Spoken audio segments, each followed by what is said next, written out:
Hey everyone, it's Godalo here to talk you through another Rocket League tutorial. In this video, we'll be walking through camera and dead zone settings. This topic is very similar to our last tutorial related to keybinds, in the way that the default settings when you first open up the game aren't exactly the best settings to play with. The settings we'll be talking through today are the average settings used at the highest level of Rocket League. This information is from the pros. Yes, there are pros out there that stray away from the normal or the average, but the point of this tutorial series is to get you going on the right path from early on. These settings will do exactly that, so let's get stuck in. So the first change we're making is to camera shake. For some reason, Sonic think it's funny to have all the new players start with a shaky camera when hitting the ball. You know, because trying to follow the ball bouncing around the field is not hard enough already for new players. You want to turn this off right away. This is a setting you won't be turning back on unless it's possibly for a joke while your younger sibling plays on your account. The point here is that there will be probably 1 GC in every 1,000 that has the setting turned on, maybe even less than that. The second setting we're changing is field of view, which is also known as FOV. This will probably be one of the most important changes today, camera shake also being up there. This setting simply controls how much of the field you can see. Obviously, the more of the field you can see, the more you know what's going on. Therefore, what you want to do is set this to the maximum, which is 110. This will greatly change what you can see on the field compared to the default settings. Similar to camera shake, it is very rare to see high GC players have a different setting than what we're recommending. The third setting is distance. Distance controls how far away from your car your camera sits. The higher the number, the further away from the car, and the lower number, the closer to the car. This is very similar to a lot of settings we're talking about today, where we want to see it somewhere set in the middle. The most popular setting is around 270. This is what we're recommending.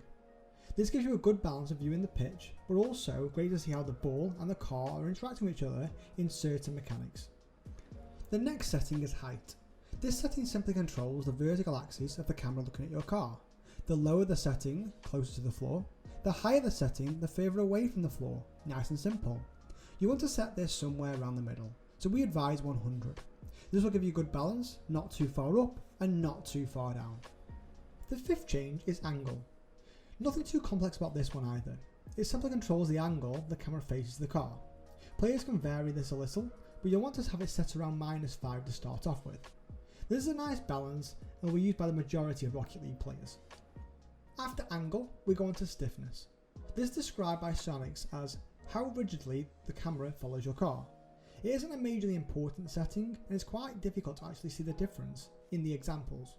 You're not going to be too wrong with whatever you pick, so we recommend a gain in the middle at 0.5. Now a pretty big change coming up, that's swivel speed. This controls the speed of your camera moving around your vehicle when using the right analog stick. You want to set this at 5. When making this video, the default Sonics give you is 2.5, which is a little too low. 5 is definitely going to help you as you rank up. You'll start to have more awareness of your surroundings, you'll start to use your right analog more and more. This change will help for them. The last change on camera settings is going to be transition speed. This affects the speed the camera changes when turning ball cam on and off. Setting this around 1.2 is a good balance and will do you fine in your Rocket League journey. So, that's all the camera settings we'll be going through. Here's a quick screenshot of them if you want to pause now and check them versus yours. As we said previously, these are some of the most commonly used settings by the Rocket League pros. They're much better than the default settings, so anyone wondering what you should do with yours should start somewhere around here. Next, we're on to controller settings. This tutorial won't be including keybinds, but you'll find a link to our keybind tutorial in the top right of the video right now. What we will be covering is steering sensitivity, aerial sensitivity, controller dead zone, and dodge dead zone. First up on the controller settings is steering sensitivity. 1 on this scale is the least sensitive, and 10 is the most sensitive. Most professional players have this set below 2, some even have it set at 1. We're going to recommend therefore 1.5. In this recording you'll see our setting at the max of 10, and then as a comparison there's a setting at 1. At 10, a small touch to your left analog will cause your car to react much more excessively compared to when it's set at 1. One thing to make clear about this setting though is that at 10 it doesn't allow your car to do anything extra versus than 1. You're not missing out setting this low. The lower setting actually gives you a better control over your car overall. Up next is aerial sensitivity. This is the same setting as the steering sensitivity, but it's related to during aerials. We would therefore recommend setting it at 1.5, the same as the steering sensitivity. There's no reason to differentiate these two settings. Keeping them similar makes the most sense. We're now on to dead zones, the first being controller dead zone. This setting relates to how far you have to push the analog stick before the game starts to read as an action. The higher the setting, the more you have to push the analog stick before something happens. The lower the setting means a small touch to the analog stick will be read by the game. If your controller isn't perfect, the lower setting may cause the game to be reading an input of some kind non-stop. This is the problem I have. At 0.08 you see that I have a permanent right turn on my car, even though I'm not touching anything apart from accelerate. If I change the setting to 0.15, then this disappears completely and my car drives in a straight line. After knowing what the setting does, you may be asking what's best for you. We should be aiming to get it as low as possible, but the priority is for your car to continue to drive straight and not moving forward or backward when jumping.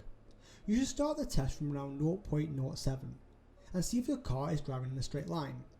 Also check jumping to ensure your car isn't tilting forwards or backwards.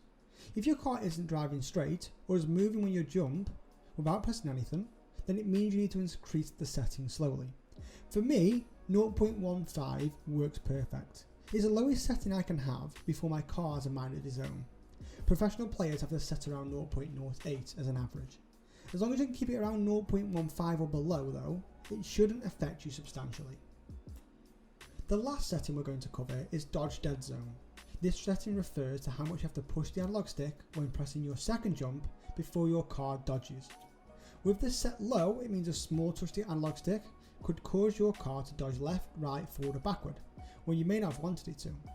Setting this too high, when you're reacting fast, may cause you to do a second jump before you've moved your analog stick over to the side you want to dodge. This is a very sensitive setting and will affect your gameplay significantly depending on how you set it. Professional players average around 0.6, but it's one of the most varied settings. If you're new to the game, feel free to set this a little higher, maybe around 0.8. The more you play, you can actually start to pull it down slowly and start increasing your reaction speed.